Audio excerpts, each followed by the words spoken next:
And that is an initial learning where it's not like you have one recipe and it will work to everybody. And you need to be able to adapt and understand that need of that customer before bringing a solution, but before trying to sell it. So listening before talking is extremely important. Now, of course, I come from a technical background.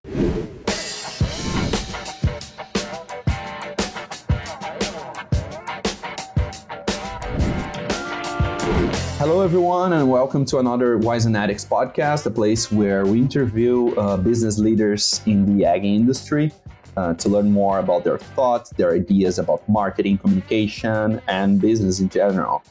Today, I have here with me Tiago Santos. Tiago is the Global Technical Director at AB Vista. Tiago, welcome. Thank you, Ricardo. Thanks for inviting me. Awesome. So, as usual, Tiago is going to be sharing a few of his experiences here with us, his inputs and insights on how things are going today with the industry. And yeah, Tiago, we'd like to start learning a little bit more about you. Can you share a little bit more about your background? Yes, sure. So, Tiago Santos. I am originally I graduated as a vet from Paraná University, Federal Paraná University in Curitiba. Start working in the industry straight out of university as a nutritionist in an integration system called Global Aves. I think it's quite well known in Brazil. And from there, moved to AB Vista, where I've been for a while already, working on different areas, on especially on the technical side, but I think on the last 4 or 5 years, incorporating also other areas of the business like services and service development and marketing that I worked with for 5 years, and now quality and regulatory. So yes, been with my family, live here in the UK from the last 6 years. Have also a wife and 2 kids. You met the younger one, and then who knows if the older one is not going to come in a second also. More dessert. Yeah.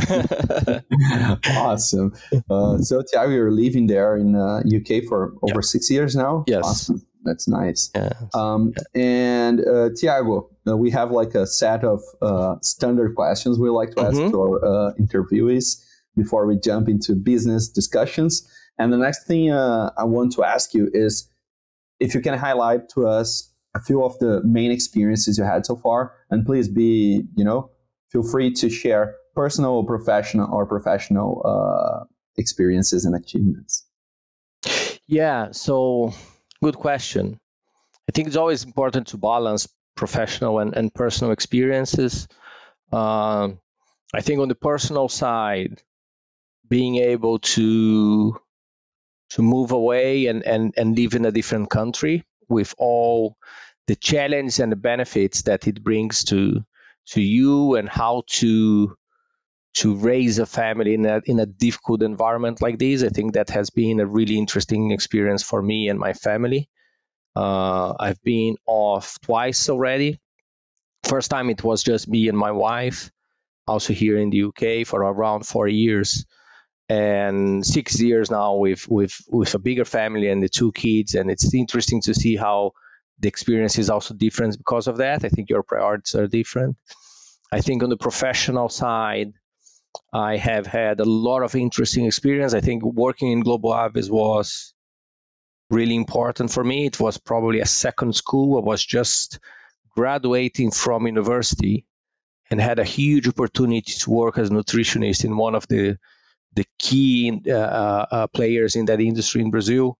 And being able to absorb that responsibility was something that was really important, how to engage with different areas of the business and how to better understand the integrated system.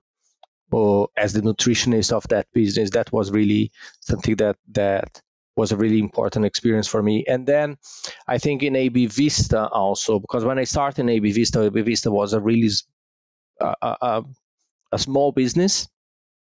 And on these 16 years that I've been in AB Vista, the experience to understand the growth of the business, geographical, different species, different products, and how you need to also adapt to this new reality and how the business needs to change to be able to continue to grow.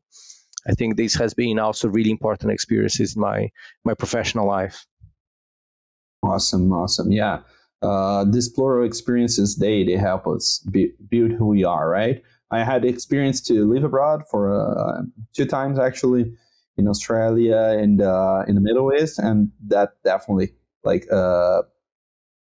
brought so much value to me as a person, and of course, as a reflex to my professional life also. Of course. And Tiago, you were mentioning, well, maybe I should save some of those questions later, but you were mentioning your experience, your long experience in AB Vista, and how much growth you've seen since you're there, right? Since it was a much smaller company to now where you guys are having a global impact in multiple regions.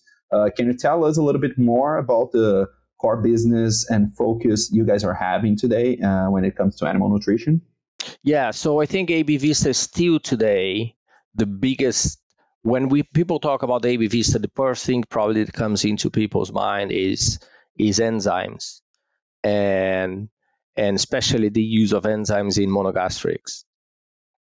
I think the business has been able to expand on that. I think today we are already a big player into other industries like yeast and yeast byproducts, betaine, and expanding into gut health alternatives such as new products that we have bring into the market like Signis and Progress. These things we have seen the needs and the goal to expand the business and to bring this value that we can bring to our customers, not only in that one specific area.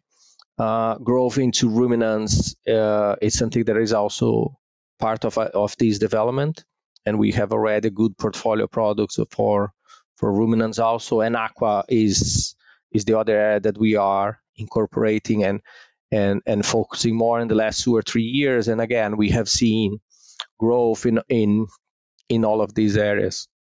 Of course, all of them are different. Production is different in different parts of the world and is different for different species.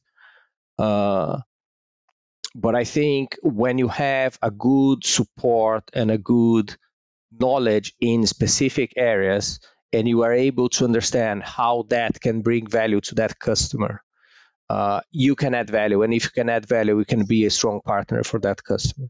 And that's how we have grown AB Vista in the last 15, 20 years, is to partner with our customers to try to bring the best benefit for them, because that creates the engagement and the support to continue to work together.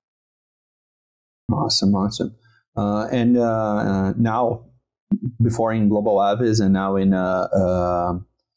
AB Vista, you've been through these different roles, and today you're the global technical director, I believe, for all these different species, right? Including aqua also? Yes. Okay, awesome. And you probably have a lot of challenges in your day-to-day. How do you think your parents would describe what you do today?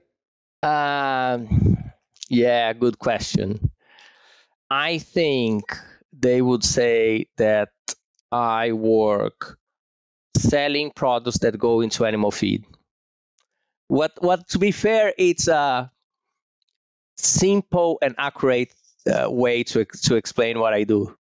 At the end, all of us want to sell something, right? It's yes, exactly. Part of the process, right? Yeah, exactly. My father was an economist, so he would never had this negative feeling about selling. Selling is not bad, and I think that's something that is important for all of us.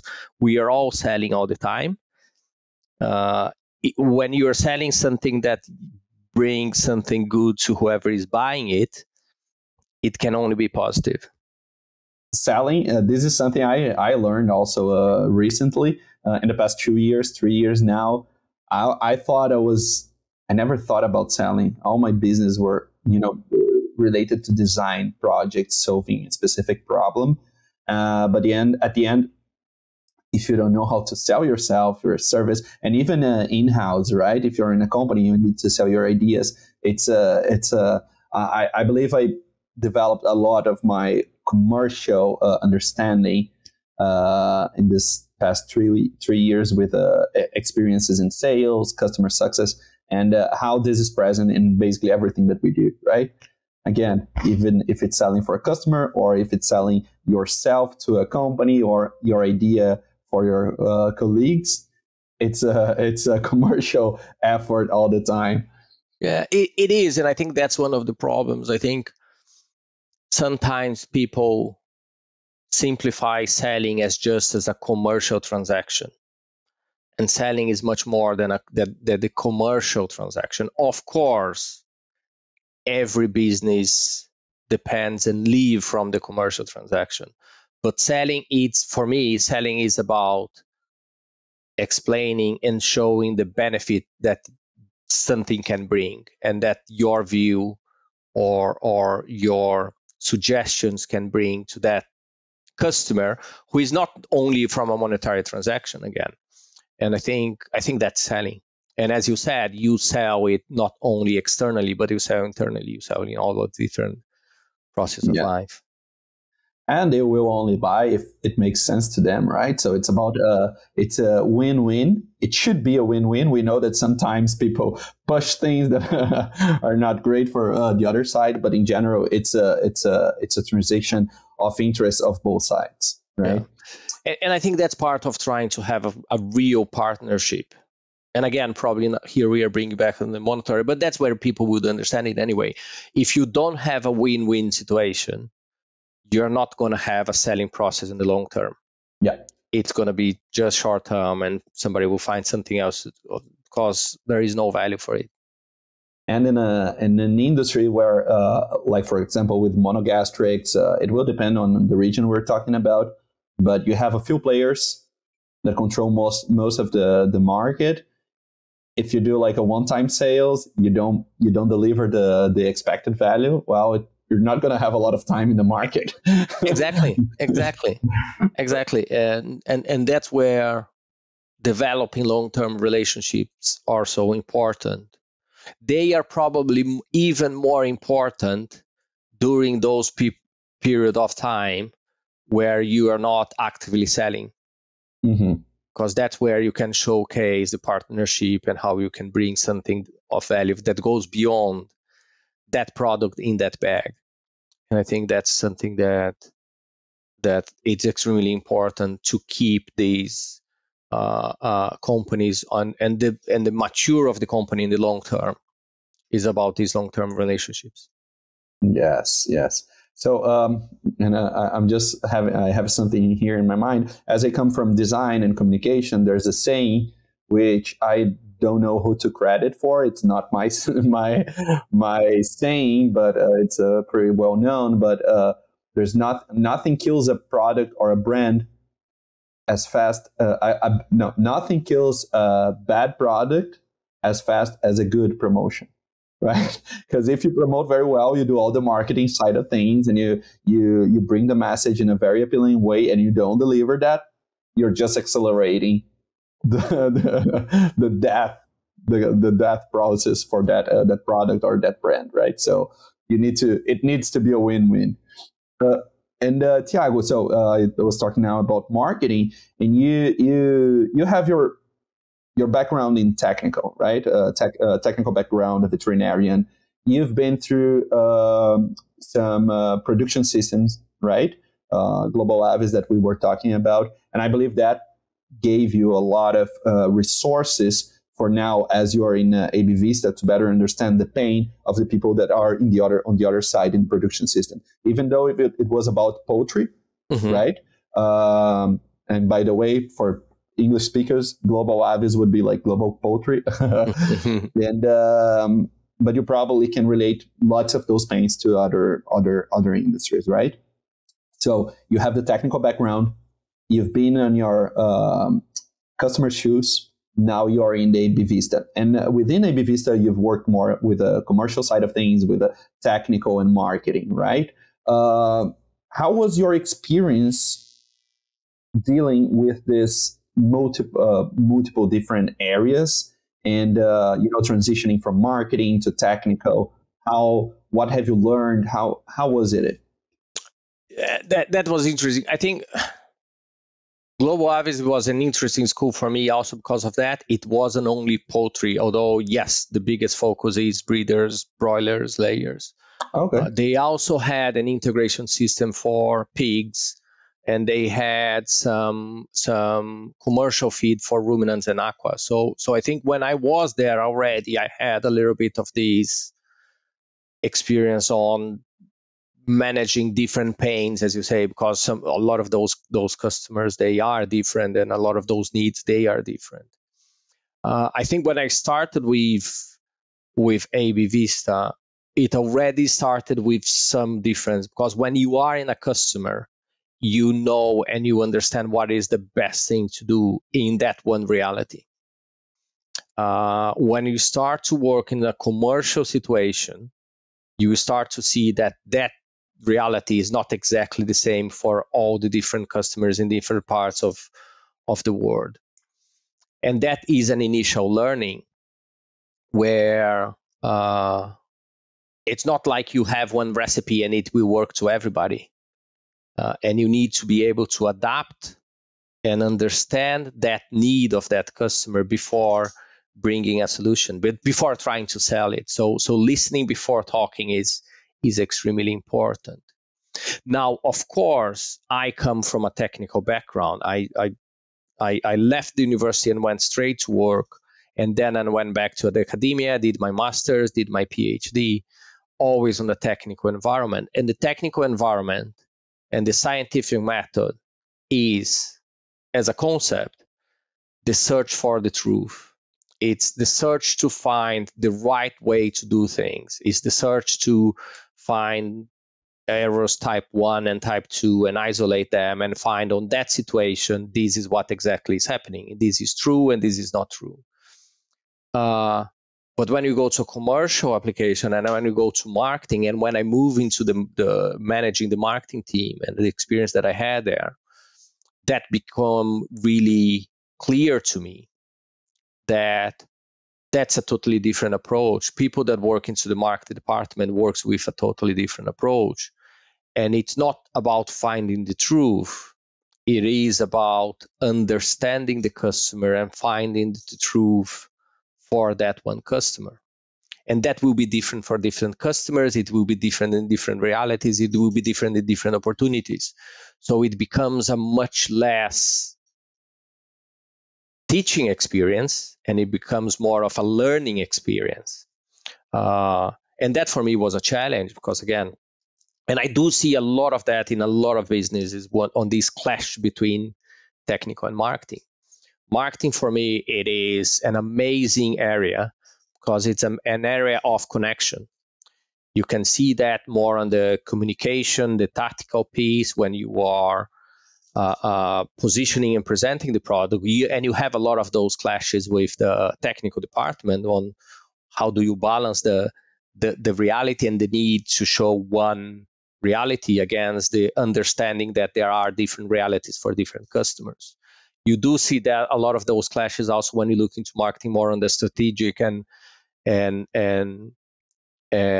piece, when you have also those clashes between marketing and commercial departments on how do you approach a customer, how to do the process of selling in the long term. So, and it doesn't mean that marketing is right all the time, and doesn't mean marketing is wrong all the time, but marketing is always questioning if it's not a different way how to do things. And that's the beauty and the pain of working with the marketing department. Absolutely. There's you never get to a final answer. There's all the time new now thinking about like a little bit broader in terms of marketing. I see a lot of this, like, what's the best way for you to build your, social media, let's say Instagram or LinkedIn better, your LinkedIn post, your publication. Like, there's no magical recipe. And the fact that you think there is a recipe for success, on like that's the best way, like using those colors, this type of font, or delivering the message, the copywriting, the text in a specific format, makes probably more people adhere and more people do the go same. to those routes, and because of that, it start becoming less effective. Right? So Exactly. And I think that's the beauty of it. It is a constant adaptation of that process, because what is right today, it may not be right tomorrow. You have shown a classic example of that. Yes, you do something that way because it call people attention, because it's different, up to the point that everybody starts to replicating that, and then it loses the impact. We do see a lot, and of course we do the same, because to be fair, that's part of the learning in any industry, is to understand that you are not alone. And we learn a lot from our competitors, and I love to look into the materials from our competitors. I learn a lot from them, and you copy them, and because they are doing something good else. Of course, you copy in your own way, and you copy it on. But we see the same when a competitor do something that you see, yeah, they probably use some of the reference, some of the logic that we were using, and I take this as a compliment. I think that's great. That is that competitor saying you are doing a good job. No, absolutely. It's definitely a form of respect from customers, or competitors, when they start getting some insights from the work you're doing, right? It means, again, you're doing something right. And come on, we live in an era of artificial intelligence, of lots and lots of new ways of doing things being generated by humans and by machines. But all of that is based on, past references. Nothing is built from scratch, right? Everything new is actually a result of two things that already existed combined, 2 or 3 or 4, right? It's all about inspiration. So, and that's how the market goes and the marketing goes, right? You need to get inspired by things that make sense and that are working, right? And Tiago, one thing specific. So, with all your experience on technical, how was it like managing marketing? I understand that you learned all those differences about, like, hey, there's the seek for the truth here, and here it's more about questioning, experimenting, and being dynamic with what's going on in the market. How that changed your way of thinking? And another question in addition to this one is that does this learning opportunities, do they impact also you in your personal life? Besides your professional life, how is it? I think, yes. I think there was the beginning and the end. So I had a journey of 5 years, more or less, working with the marketing department. And when I started, it was really difficult for me. I had, at that point in time, been working much more specific on the technical side with people that were where we would share the same way of thinking. That doesn't mean that you are agreeing 100% of the time, but you are sharing the same process of thinking. And of course, managing people at that time, I come from more of a poultry background, and managing people with a ruminant background or with a swine background, it's already a challenge. But it's close enough that you understand each other since the beginning. I think with the marketing department where I started at, there was this professional and a personal challenge. One on the technical-ish side, to understand that logic and understand that process and understand that science behind the marketing, to be able to know enough to manage a group of people. Because you need to, I personally think you need to understand and know the basics to be able to work with that group and be able to bring some value to that discussion and that process. And I think it helped me on that. It helped me to open my mind to be able to see these different perspectives and understand there is not one right solution and one wrong solution. If you have that dichotomy, one thing is the right way to do and the other is not, that's an easy process. That you can solve that in half an hour because it's an easy way to do it. But most things in our life, they are not like that. They are not black and white. There are different shades of gray that you need to work through and understand it. And the situation will change into something that was clearly with one pathway, and you need to change it. I came to the end of this process. I stopped managing the marketing team maybe 2 months ago. And I think that helped me a lot on bringing this perspective and bringing this thinking process into these other areas of the business that now I'm working with. And that gave me much more confidence to be able to work with people where I don't have the technical background to say how to do things. And that's a big challenge when you manage people, is to allow them to make their own choices and make their own mistakes. And I used to say that, that when you are really managing people, one of the challenges that I have when you manage people is when you allow them to do things that you don't necessarily agree. Because then you are allowing them to own their own process and own their own space. Because if they are there just to do exactly the way you would be doing, you don't need them. You can do it yourself. And it's amazing the amount of time that you get surprised that their way is better than your way. And then you learn with the process. And that's how it is.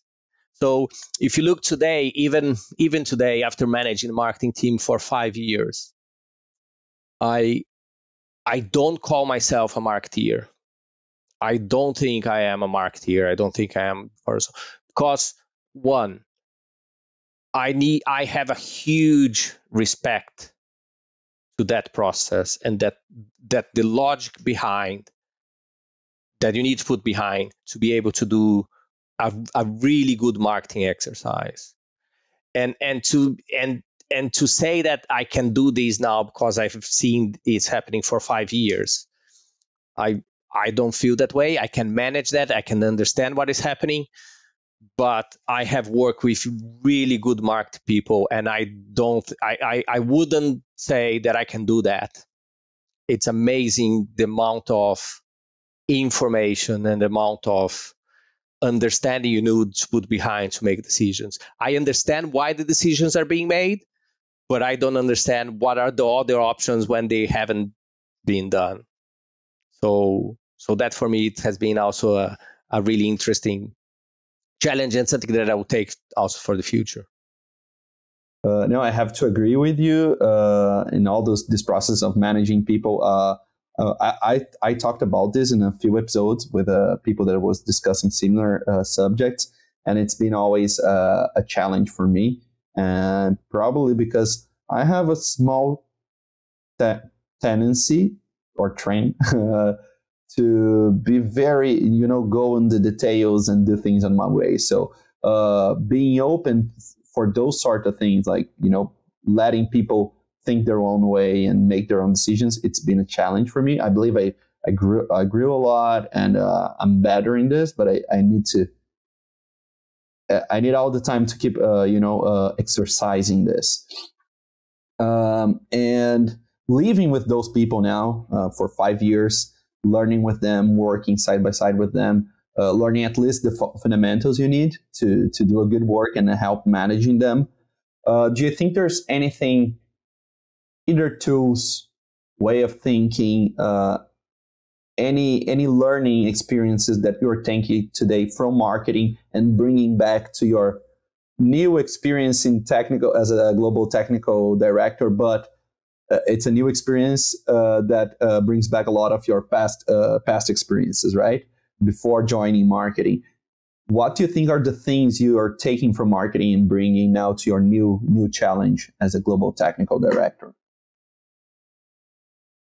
I think Mark gives you a way of thinking and give you some tools that guide and help to make clear decisions on how to talk about products or services or concepts that you want to develop.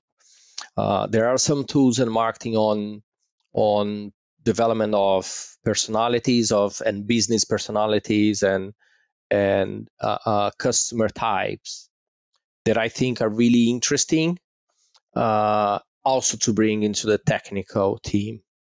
One thing that I usually see on the technical side, again, the technical team usually try to search for the truth, and you end up selling to yourself.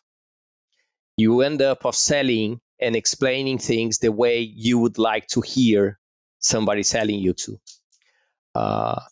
But marketing can help on developing these different personalities and developing these different characteristics to help you. How would you explain the same way for a different person?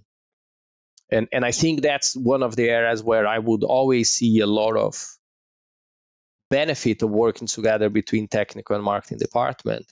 And again, doesn't mean it's easy, doesn't mean it doesn't have clashes or frictions. But when marketing comes with some concepts and ideas, how do you solve this puzzle? And then the technical department try to solve it. And when it's solved, then you have a different puzzle, because every customer is a different puzzle. Every customer has a different need and a different pain for you to cover through. And you need to find a way how to do that. And it's great from a marketing perspective, and marketing can bring a lot of value in that sense. But a technical person has the knowledge about the products and the services. So it is the best position to be when you're trying to solve that, because it's not like that one product solves every problem in the world. It's just that you say things in different ways. It's a two-way interaction. If the problem is different, that one product may be the best solution, but I have these other two that can cover that. And at the same time as marketing brings the challenge, technical has the background to be able to solve that. So that has been one of the most fascinating areas and one of the most engaging experience I had, when you are able to create that environment in a group that one starts to feed the other in a way that you can really see something really nice coming through, on this fluidity, that something is not a box and you sell a box and that box never change. Perfect. I love how you put them, like every customer is a different puzzle, and that's exactly it. And there are a few. What you were mentioning about this building these profiles, personal profiles with their own characteristics. When we build personas, the first time I started using a persona for a specific project I was doing. For me, it was kind of like, what's exactly the point of this? Like, okay, I'm trying to visualize. I know who buys from me, who's going to buy this. It's someone with this and this characteristics, and that's it, right? Like, yeah, why not? But then you start noticing that there is so many other people that would buy from you, or that need your product, and they would need it in a different way, or a different product, or at least sometimes the same product, but pack with a different package. Right, and not. I don't mean like a real package here. I mean the way we're delivering, right? There's one word that I love, and this is something that I learned as a designer, which is context. Right, context for me is the magical word when it comes not only to design. Well, I bring it from design, but it's applied to basically everything. Right. So, what's the context you're delivering that? I used to work with the packaging, for example, right? And the idea is, okay, I need to create a package for a product, and now I'm talking about the physical package, right? And in the beginning, my challenge was, okay, I need to create this. How I create an amazing package for this product, and I would start thinking about it, the colors, the layout, and everything. But I didn't have the view and understanding by the time that the first thing I should look at is that where is this package being placed? How are the packages of all the other products that are going to be around? If I want to create something that stands out and gets the attention of the people that And once we get the attention, the audience, I need to understand where it's placed. It's not like the package itself, it's not a complete universe. It's something that is placed somewhere. And this is the context. And it's the same when it comes to the customer. Now, if you're in the livestock production system, you might be, independent producer with a specific reality. You might be a giant production system. Who exactly are you trying to reach out to? What is the level of technical information this person can absorb? Do they need this technical insights or don't? How are you explaining the same product for those different people? And those are the puzzles, right? Those are the challenges. And for me, it's just fascinating. I love the challenge, but it is a big challenge. I think, and again, we are probably here talking about the selling process. And let's be fair, when you are in the industry, especially on the commercial side and the feed additive business, where you are a supplier, you live by selling your product. And that's your goal. And I don't think there's nothing wrong with that, considering that point that we were talking at the beginning, that that sales only happen when that customer buys your product for the second or third time, because that means that he saw the value of it. Mm-hmm. I think sometimes what marketing helps you is to give a step behind and say, forget about the product. You're not selling a product.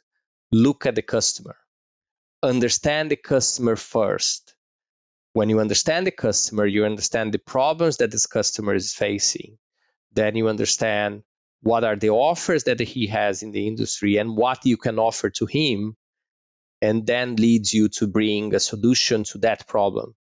And that solution may have or not have your product involved into it.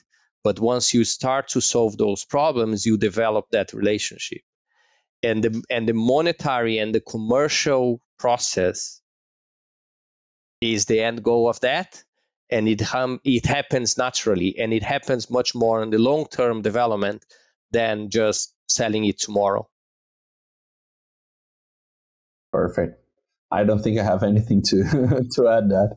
No, that's exactly how we should, at least in my point of view, how we should understand things. And that's why customer-centered design, customer user experience, that's all some of the main topics that are being discussed today.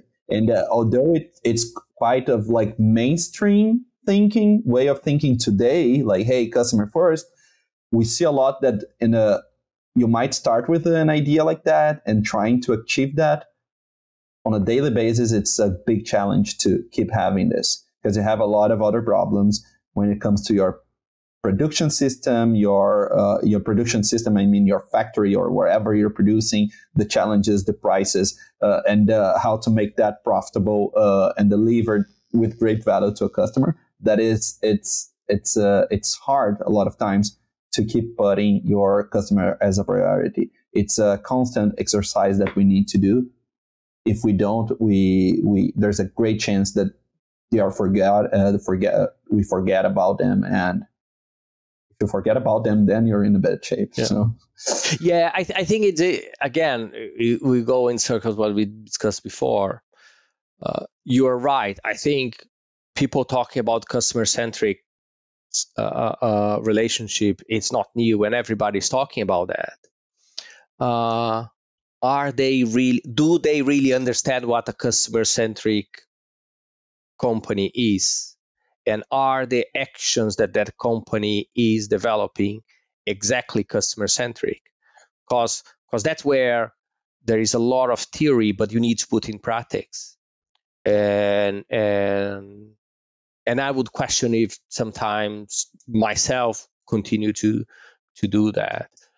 The second point, and that's the beauty of it, maybe in X amount of time, every business in the world will be customer-centric. And that's not an advantage anymore, and you need to figure out another way how to do it. and that's the beauty of the development of anything in life, isn't it? Yeah, the changes and the way how the dynamics of the market work. Awesome. Tiago, we're getting to the end of our conversation here. I'd like to start wrapping up. First, I would like to thank you for the great conversation and insights here. I just loved it. It was great talk to you about your experiences and our views of marketing and technical. And just before we wrap up, I want to ask you a few things. First is, you've been in AB Vista and, you've been in the market for a while now. Do you have any advice? Would you have any advice for for the younger Tiago when he was just starting something that maybe you took more time to realize that you'd like to, you'd like someone to have told about this advice in the past? I'm really happy how my professional life has gone through. So I have no regrets, but I could go back, talk to myself. I would say, be brave. Don't hold yourself based on what you know, and see those areas and those opportunities on areas that you don't know as what they are. They are opportunities, and allow it for you to learn, because at the end of the day, you are going to get better. It's not about being better tomorrow. It's about being better in 3, 4, 5 years time. And if you have that logic, I think that is something that I would tell to myself. Loved it. It's a good one. And Tiago, any recommendations of books, movies, podcasts, anything for our audience that they, about marketing, about anything actually, even a movie you like or anything? I'm quite open of that. Of course, on podcasts, I think Wisenetix would be one that, yes, everybody needs to listen to. I think there are learning process on everything. I usually don't like to watch anything specific on the area, only for the sake of watching it. But I've seen a lot of interesting documentaries from different industries, and I think nowadays on the streaming, it became quite more frequent to have those kind of documentaries and series related to these areas. So you have some interesting. I was watching the movie about, I think it's about the McDonald's. I don't remember the name of the movie, when they were talking about the creation of the McDonald's itself and how they were able to bring innovation by the way that you set up to build the burger. So you have the burgers in front of you in 5 minutes and not 30 minutes. And how that drove to a huge growth of the business. So innovation is not only about making a better burger, it may be to make the same burger faster. There is also 1 or 2 interesting series about Theranos and the build and flaw of that. What was at one point one of the great unicorns in the blood analysis in the world. So this is the kind of thing that I like to watch a lot of those documentaries and see from those documentaries where are the concepts and how I can bring something into my life. Well, innovation is about getting things from other areas, getting inspired by them and applying them to your reality, right? Sometimes innovation is not something new; it's something new for that universe. Yes. Right. So that's awesome. Great. And Tiago, last thing is, where can our listeners find you online? So yes, I have usually post quite active in LinkedIn. So AB Vista, Tiago Tedeschi dos Santos. You're gonna find me there. That's usually where I am. And yes, in the podcast here also, we'll see each other. Wisenetix Podcast also. Yeah, exactly. Perfect. Tiago, thanks a lot for your time today. It was a great conversation. I really appreciate you taking the time to meet with me and our audience here. And for you that have been listening to us, thanks a lot for your company, and see you on our next episode. Bye. Thanks, Ricardo. Thanks, Wisenetix, for the invitation. And yes, we are here whenever necessary in the future. Thanks, everybody. Thanks, guys. Bye.